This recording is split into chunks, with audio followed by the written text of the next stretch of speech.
नमस्कार। BSc part third में पिछली क्लासों में एनएमआर स्पेक्ट्रोस्कोपी पढ़ी। अब यूनिट फर्स्ट का अगला चैप्टर है ऑर्गेनोमेटेलिक कंपाउंड, कार्ब धात्विक यौगिक।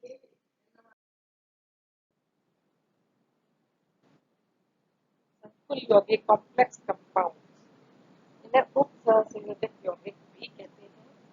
ये और यौगिक ठोस एवं जलीय विलयन अवस्था में दोनों में स्थायी होते हैं। इनमें उपस्थित अवयवी आयनों के गुण पृथक से प्रदर्शित नहीं होते। जैसे एक उदाहरण देते हैं अपन K4Fe6। अपन ये देख रहे हैं इसमें पोटेशियम आयन, आयरन आयन और साइनाइड आयन उपस्थित है। तो ये समझते हैं कि जब इसे जलीय विलयन में बनाएंगे तो पोटेशियम Fe+3 और Cn- आयन तीनों का ही विलयन टेस्ट देना चाहिए या इन आयनों के गुण उपस्थित होने चाहिए। परंतु जब KCN और FeCN का होता है इसको आपस में मिला दिया जाता है तो एक नए कंपाउंड बन जाता है K4FeCN6। देखिए यहाँ K4 और बड़े ब्रैकेट में लिखा हुआ है FeCN6, तो ये एक प्रकार का कॉम्प्लेक्स कंपाउंड बन गया। अब यदि इस कॉम्प्लेक्स कंपाउंड को पानी में डालकर विलय किया जाता है तो जलीय विलयन में दो ही आयन मिलेंगे, एक तो पोटेशियम आयन मिलेगा और एक FeCN का मोल 6 - 3 आयन। इसका मतलब Cn- और Fe+3 में अपना जो खुद का आयन का कैरेक्टर था वो यहाँ पर नष्ट हो गया है। तो कोऑर्डिनेशन कंपाउंड कॉम्प्लेक्स कंपाउंड किसे कहेंगे?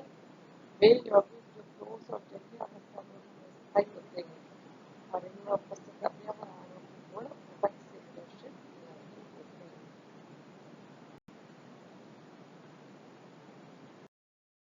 नमस्कार। बीएससी पार्ट थर्ड में पिछली क्लासों में एनएमआर स्पेक्ट्रोस्कोपी पढ़ी। अब यूनिट फर्स्ट का अगला चैप्टर है ऑर्गेनोमेटेलिक कंपाउंड, कार्ब धात्विक यौगिक। कार्ब धात्विक यौगिक में सबसे पहले अपन लेंगे डेफिनेशन, फिर इसका नॉमेनक्लेचर यानी नामकरण, और तीसरा लेंगे वर्गीकरण, क्लासिफिकेशन।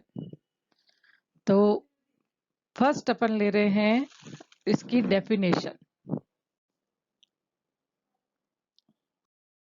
कार्ब धात्विक यौगिक वे यौगिक जिसमें कार्बनिक समूह किसी धातु परमाणु से सीधे जुड़ा होता है कार्ब धात्विक यौगिक कहलाते हैं। मॉडर्न डेफिनेशन, आधुनिक परिभाषा, ऐसे यौगिक जिनमें कार्बन परमाणु अपने से कम ऋणी विद्युती या धन विद्युती H के अतिरिक्त तत्व से परमाणु से सीधे जुड़ा हुआ हो, कार्ब धात्विक यौगिक कहलाते हैं। अपवाद धातु साइनाइड MCN व धातु carbonate MCO3, NaCN, sodium cyanide, potassium cyanide, BaCO3। तो कार्ब धात्विक यौगिक का मतलब क्या हो गया कि जिसमें कार्बन अपने से कम विद्युत ऋणता वाले परमाणु से सीधे जुड़ा हुआ हो, यानी कार्बन सीधे ही मेटल के साथ में जुड़ा हुआ हो, तो वो यौगिक कहलाएंगे कार्ब धात्विक यौगिक।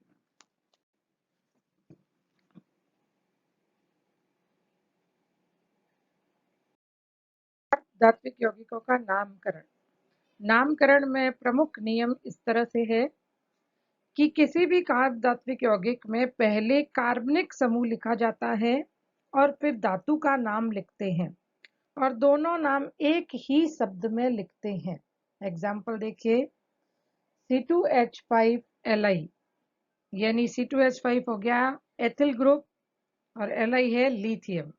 तो बिना किसी गैप के एक ही शब्द में, एक ही वर्ड में लिखना है ethyl lithium. C6H5Li phenyl lithium. Second देखिए, एक से अधिक समान प्रकार के कार्बनिक समूह जुड़े हुए हो तो 2 के लिए डाई, 3 के लिए ट्राई, 4 के लिए टेट्रा, इस तरह से अपन लगाते हैं। एग्जाम्पल देखो, C2H5 का whole four Pb 4 ethyl group लगे हुए हैं, तो 4 के लिए यूज में लेंगे टेट्रा, तो नाम क्या हो जाएगा इसका? Tetra ethyl lead. फिर next example C2H5 whole twice Zn, 2 ethyl समूह लगे हुए हैं, Zn का मतलब हो गया जिंक, तो एक ही वर्ड में साथ में लिखिए तो क्या लिखेंगे? Die ethyl zinc. Die ethyl zinc को फ्रैक्लेंट अभिक्रमक भी कहा जाता है। यदि अलग अलग एल्किल समूह लगे हुए हैं तो अंग्रेजी वर्णमाला के अनुसार अल्फाबेटिकली ऑर्डर में लिखते हैं। जैसे एग्जाम्पल C6H5 CH3Mg, C6H5 हो गया फेनिल, CH3 हो गया मेथिल और Mg हो गया मैग्नीशियम। अब देखो मेथिल और फेनिल, मेथिल में M लगा हुआ है, फेनिल में P लगा हुआ है, तो मेथिल और फेनिल में अल्फाबेटिकली पहले आता है मेथिल, फिर आएगा फेनिल, तो नाम क्या हो जाएगा? Methyl phenyl magnesium. तो नामकरण में क्या ध्यान रखना है? पहले कार्बनिक समूह का लिखना है, फिर धातु का नाम लिखना है। अगला एग्जाम्पल इसी में देखिए, अगला है CH3C2H5 एल्यूमिनियम Al, CH3 हो गया मेथिल, C2H5 एथिल और C3H7 प्रोपिल। तो अल्फाबेटिकली कौन आएगा? पहले एथिल E, फिर मेथिल, फिर आएगा प्रोपिल, तो इसका नाम हो जाएगा एथिल मेथिल प्रोपिल एल्यूमिनियम। तो पहले कार्बनिक समूह का नाम, फिर धातु का नाम। यदि कार्बनिक समूह में पहले से कोई आंकिक पूर्व लग्न लगा हुआ है तो समूह की संख्या के लिए बिस, टिस, ट्रिस, टेट्रा किस आदि लगाते हैं। जैसे ऑर्गेनिक कंपाउंड होते हैं, यहाँ पर देखिए जिंक के साथ में दोनों तरफ लगे हुए हैं 2,4,6 ट्राई क्लोरोफेनिल, तो ट्राई क्लोरोफेनिल में पहले से ही ट्राई आया हुआ है। जब ट्राई डाई ट्राई टेट्रा पहले से ही यौगिक के या कार्बनिक समूह के नाम में उपस्थित हो तो अपन यूज में लेंगे 2 के लिए बिस, 3 सेम समूह हो तो ट्रिस, 4 सेम समूह हो तो टेट्राकिस। तो यहाँ पर नाम क्या हो जाएगा? 2 सेम समूह है तो बिस, फिर ब्रैकेट में देखिए इस कार्बनिक समूह का नाम हो जाएगा 2,4,6 ट्राई क्लोरोफेनिल, और Zn जिंक, तो नाम पूरा हो जाएगा बिस ब्रैकेट 2,4,6 ट्राई क्लोरोफेनिल और फिर जिंक। तो वन वर्ड में लिखना है बिस 2,4,6 ट्राई क्लोरोफेनिल जिंक। नेक्स्ट, यदि अकार्बनिक और कार्बनिक दोनों समूह उपस्थित है तो पहले कार्बनिक समूह का, फिर धातु का, फिर अकार्बनिक समूह का नाम लिखते हैं। अच्छा एग्जाम्पल है CH3MgCl, ग्रीनियर अभिक्रमक, मेथिल मैग्नीशियम क्लोराइड। तो पहले कार्बनिक समूह, फिर धातु, फिर अकार्बनिक ऋणायन का नाम क्लोराइड, तो मेथिल मैग्नीशियम क्लोराइड। इसका नाम बनाते हैं C2H5 होल ट्वाइस SnBr2। तो पहले किसका नाम लिखेंगे? कार्बनिक समूह। कौन सा है कार्बनिक समूह? एथिल, तो नाम हो जाएगा डाई एथिल। Sn को बोलेंगे टिन, Br है ब्रोमाइड होता है, 2 लगे हुए हैं तो dibromide, diethyl tin dibromide. Next देखिए, कार्बोनिल यौगिकों के नामकरण के लिए पहले इसका नाम, जब कार्बोनिल यौगिक का नामकरण करते हैं तो कोऑर्डिनेशन कंपाउंड का जैसे नामकरण करते हैं सेम वैसे ही करना है। जैसे एग्जाम्पल निकल CO होल 4, तो इसमें देखो कैसे करते हैं, दो तरीके से नाम कर सकते हैं।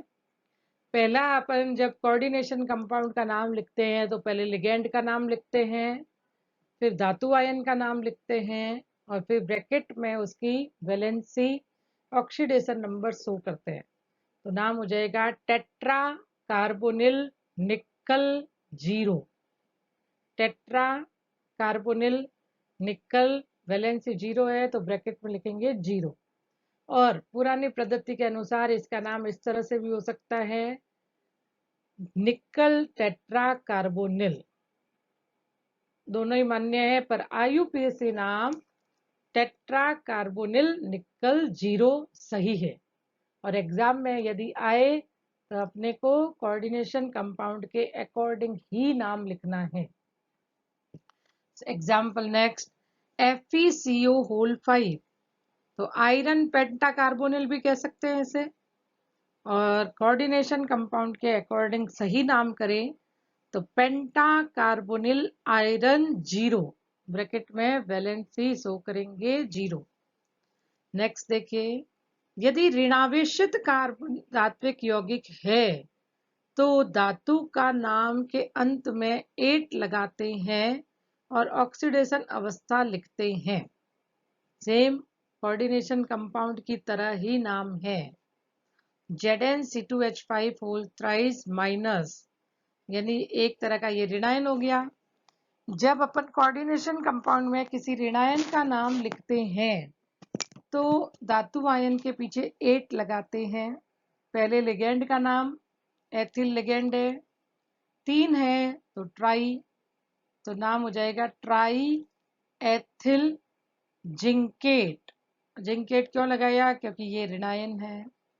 फिर उसकी ब्रैकेट में वैलेंसी, तो वैलेंसी हो जाएगी सेकंड, तो नाम पूरा देखो, tri ethyl zincate second ion. ऋणायन है इसलिए पीछे आयन भी लगाएंगे,